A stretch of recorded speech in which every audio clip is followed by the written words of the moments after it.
L'Égypte a officiellement réitéré le 6 avril 2026 au Caire son soutien ferme à l'intégrité territoriale du Maroc et à sa souveraineté sur les provinces du Sud lors de la première session de la commission de coordination et de suivi maroco-égyptienne. La rencontre a été coprésidée par le chef du gouvernement marocain Aziz Aknouch et le premier ministre égyptien Mostafa Madbouli. Cette déclaration s'inscrit dans un contexte de renforcement des relations entre Rabat et le Caire, marqué par une convergence politique autour du cadre onusien et de la légalité internationale concernant le dossier du Sahara.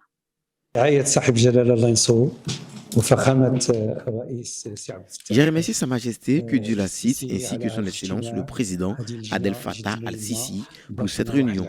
Cette commission est très importante. Nous avons entamé plusieurs pistes de développement de relations, notamment dans les domaines économiques et commerciaux.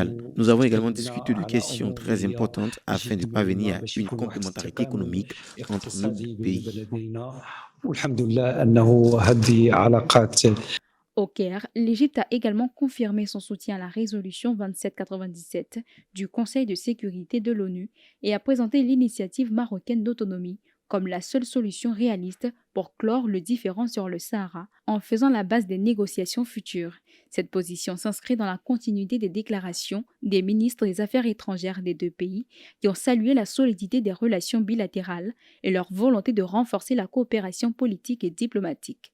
Les échanges ont dépassé le cadre strictement politique avec la signature de plusieurs accords de coopération dans l'industrie, l'investissement, les transports, la culture, l'éducation et la jeunesse, ainsi que des conventions sur l'assistance administrative en matière de douane et la lutte contre la double imposition et l'évasion fiscale. Cette démarche traduit la volonté commune de consolider un partenariat stratégique et multidimensionnel entre l'Égypte et le Maroc. Elle repose sur un héritage important qui remonte à longtemps. Sa Majesté, que Dieu l'assiste, leur accorde une grande importance et nous devons préserver cela. En tant que gouvernement, nous devons œuvrer à instaurer davantage d'échanges, que ce soit dans le domaine du commerce, de l'industrie ou encore dans le domaine culturel à l'avenir, si Dieu le veut. Et il a été souligné que cette réunion a été très importante et très réussie. En soutenant le cadre onusien et la dernière résolution du Conseil de sécurité, l'Égypte affirme son engagement pour une issue consensuelle et durable aux différends autour du Sahara, renforçant ainsi les relations historiques et stratégiques entre les deux pays.